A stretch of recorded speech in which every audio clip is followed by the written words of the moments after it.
From Hollywood, it's time now for... Johnny Dollar. George Reed here, Johnny. Uh-oh. What fantastic character is Floyd's of England insured this time? Now, what is that supposed to mean? More singing mice, wayward cats, and how about the counterfeit money problem? Johnny. No, let me guess. John, if you'll just listen to I me. got it. You're in trouble because you've done a switch. You've insured somebody against living instead of the other way around, that it? Of course not. Though I must admit we do have one policy of that sort in effect. There, I knew it. However, that is not the one I called you about. Okay, George, what is? We've issued a policy. Well, I guess it is a little unusual at that. I fear the worst, but go on. Well, it's on a small brewery over near... Brewery? You mean a beer factory? That's right. It's over near the town of Tamaqua, Pennsylvania. Oh, yeah, I know that country pretty well. Good. We've insured the Dortmund brewery against possible damage from a nearby construction project. Well, you said unusual. What's so unusual about that? Perhaps you'd better come over here and let me tell you. Yeah. When you say it that way, I guess I'd better.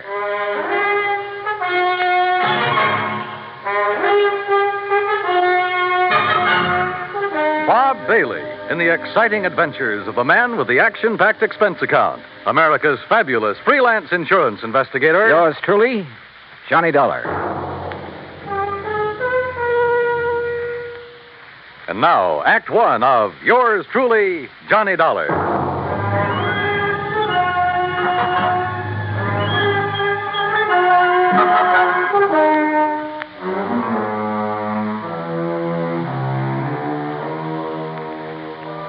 Expense account submitted by Special Investigator Johnny Dollar to Floyd's of England, North American Office, Hartford, Connecticut. Following is an account of expenses incurred during my investigation of the JPD matter.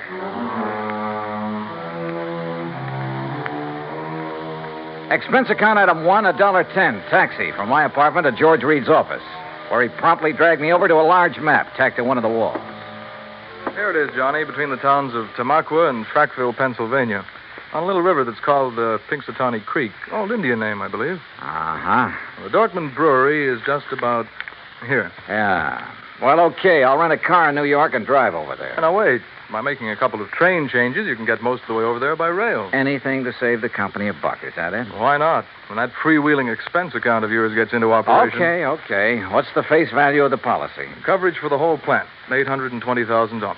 Wow-wee. So I'll rent a car in New York. All right.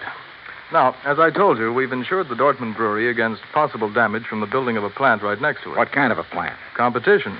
Another brewery. Oh, I see. Possible malicious damage. Is that what they're thinking of? That's what JP seems to be worried about. JP? JP Dortmund. Owner, manager, president, brewmeister, and anything else you can think of. Has anything happened yet? No, but I want you to go there and be sure that nothing does. Is this JP my contact? Yes. Okay, George, I'm on my way.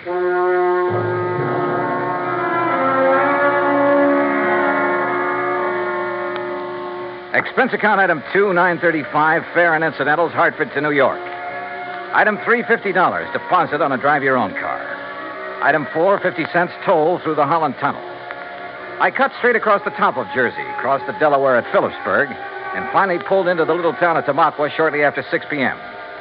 Items 5, 6, and 7, $12.20. For dinner, a place to rest my weary head, and breakfast the next morning. The Dortmund Brewery sat on the western bank of Pinxatawney Creek, about 5 miles out of town, and looked as though it had been sitting there for 1,000 years. It was a small affair, and the old frame buildings were badly in need of a coat of paint. Just north of it rose a towering cliff, and on top of that cliff stood an array of cranes and machines and bulldozers that are used on modern large-scale construction jobs. I parked my car at the entrance of the office building and was greeted at the door by a large, raw-boned woman of about 50 with straggly yellow hair and wearing a faded blue cotton dress that looked as though it hadn't been ironed in years. Something I can do for you? Oh, why, I'm looking for Mr. JP Dortmund. Mister. That's a laugh. Is it? Why? Because I'm JP. What? That's right. Anything wrong with it? Well, Hey, wait a minute.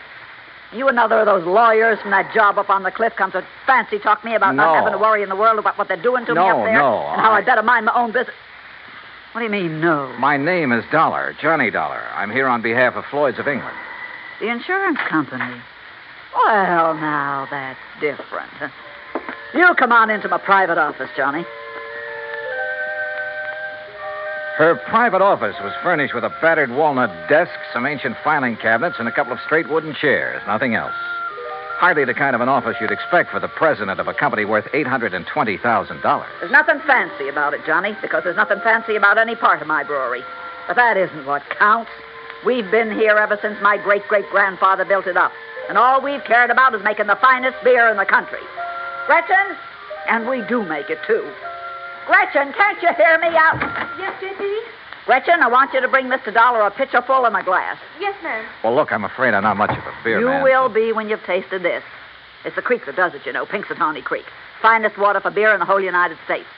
That's what makes good beer, you know. Yes, so I've heard. That's why that dirty Clarkson Kemper bunch are building up on the cliff to get at that water. I understand they'll be your competitors. Ha! All their fancy modern equipment and methods can't produce the brew the way I can. The long, slow, easy way. With all the good old-fashioned apparatus. The old country methods. Yes, I see. Why, Now, Johnny, we make our own barley malt. And we grind it by hand. And we come up with a wort that's second to none in the world. The old-type Sparger, too. And the hopjacks.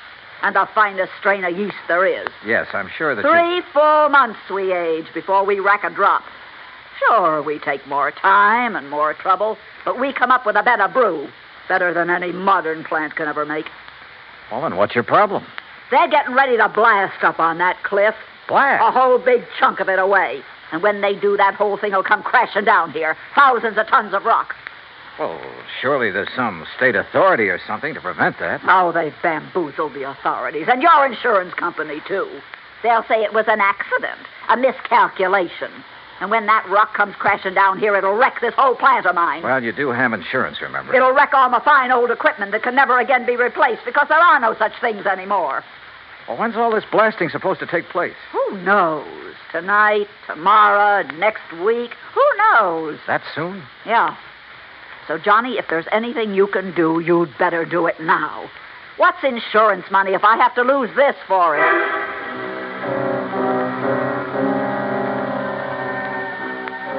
Who knows? Maybe she was right suspecting her rivals might try a stunt like that to put her out of business. But it all seemed a little too far-fetched. And yet, when I think of some of the unscrupulous things that have been done to put down competition, maybe she was justified in suspecting this Carlson Kemper crowd of... Yeah, maybe she was.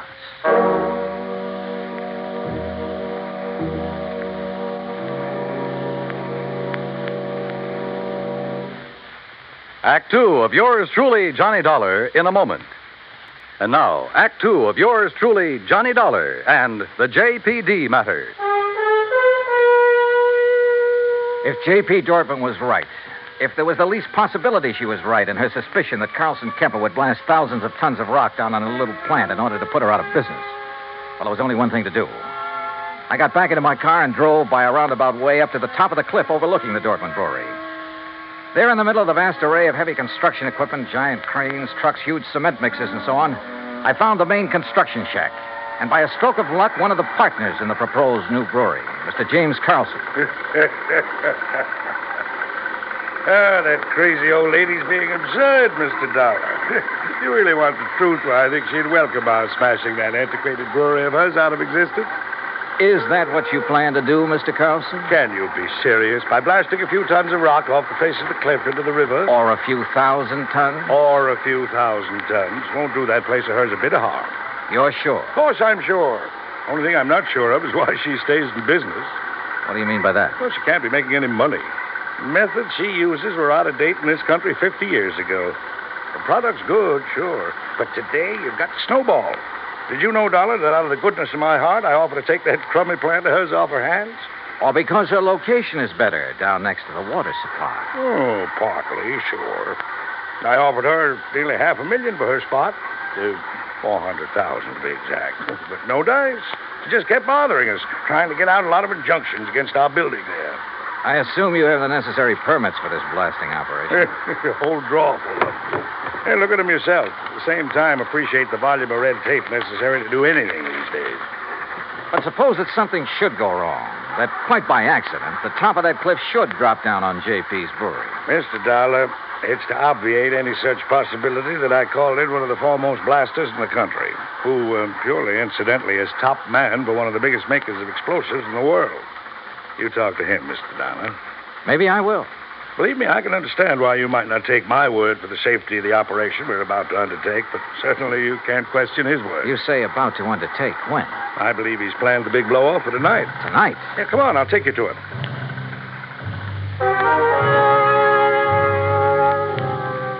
We found this expert, Mr. Sidney Crutchfield, in a small, tidy shack set out near the edge of the cliff, working over a series of complicated diagrams with a busy slide rule in his hand. And I must confess, he turned out to be one of the most interesting men I've ever met. Tall, slim, and gray-haired, he had a quiet, easy, yet confident manner that completely belied his hazardous occupation.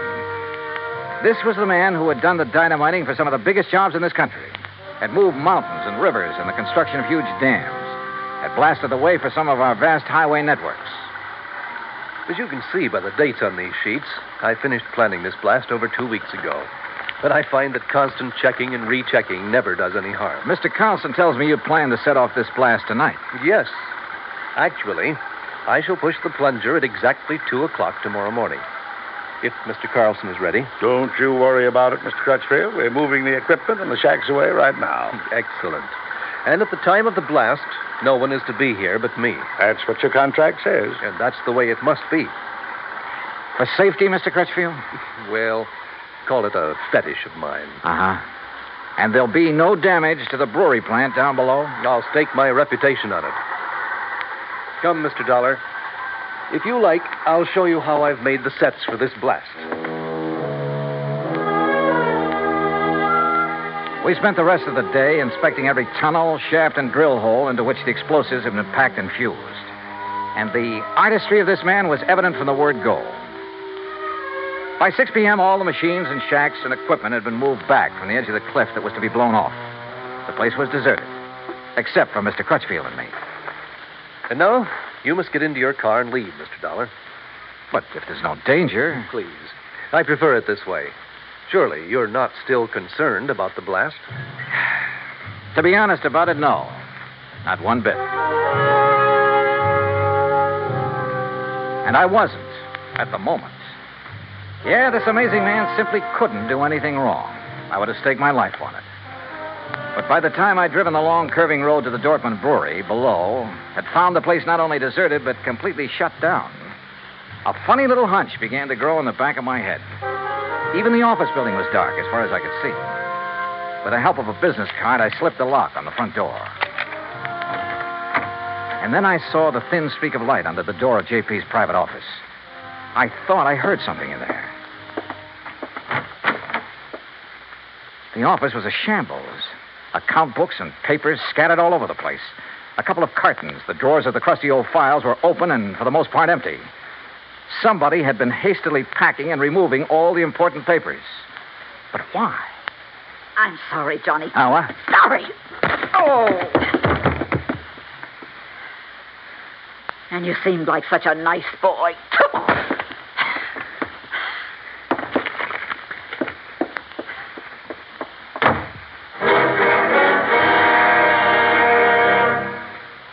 Act 3 of yours truly, Johnny Dollar, in a moment.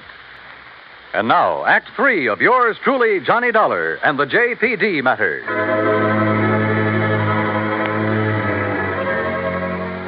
When I came to in the office of the Dortmund brewery, my head felt as though it had been split wide open. The sash weight that had been used on it lay beside me. But why had JP struck me down from behind the door where she'd been waiting for me? And why, before that, had she been hastily packing a lot of business papers, bills, and so on to take away? A couple of them still lay under me where I'd fallen. It was several minutes before I found strength enough to roll over and try to push myself to my feet. As I did so, I saw two things. One was a bill she'd overlooked in her haste to get away. A bill from Frankline Powder Company addressed to her personally. A bill for 21 cases of dynamite and some other explosives. The other was my watch. I'd been out for hours, too many hours.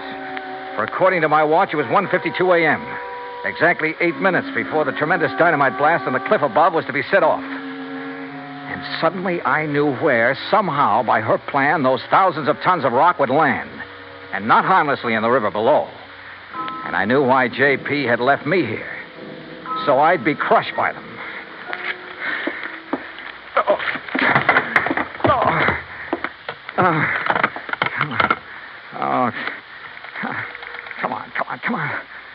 Oh, please, come on.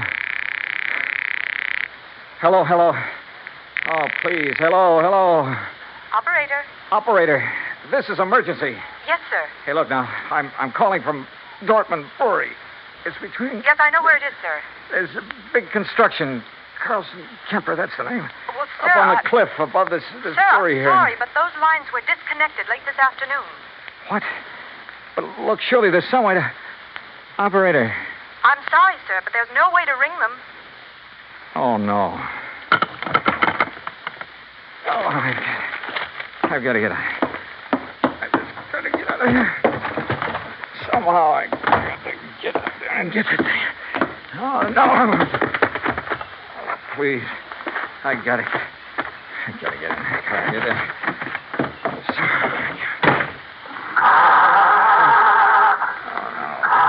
My head, I can't.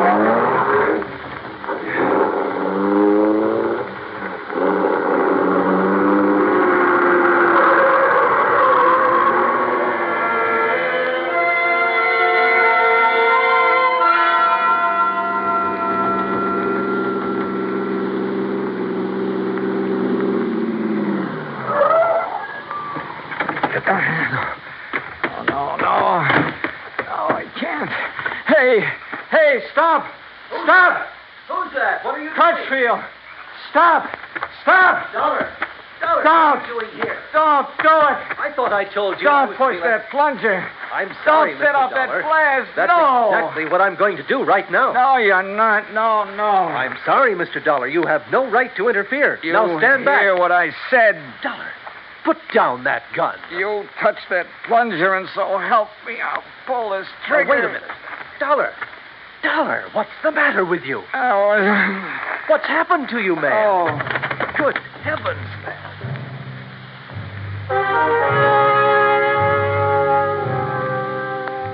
I guess it was just luck that I was still hanging on to that bill for the dynamite that I'd found. I guess it was luck that made Crutchfield grab it when he tried to keep me from falling.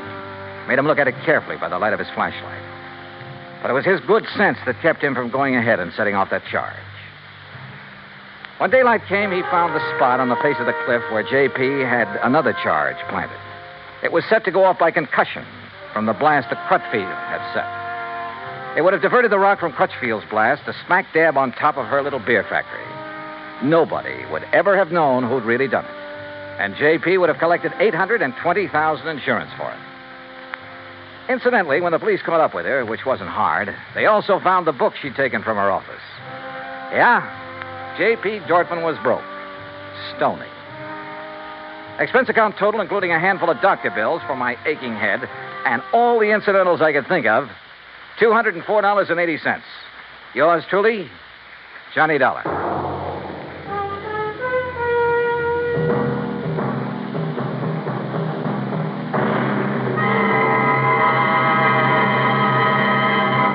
Our star will return in just a moment. Now, here is our star to tell you about next week's story. Next week, the ideal vacation matter. But believe me, it turns out to be neither ideal nor a vacation. Join us, won't you? Yours truly, Johnny Dollar. Yours truly, Johnny Dollar, starring Bob Bailey, originates in Hollywood. It is produced and directed by Jack Johnstone, who also wrote tonight's story.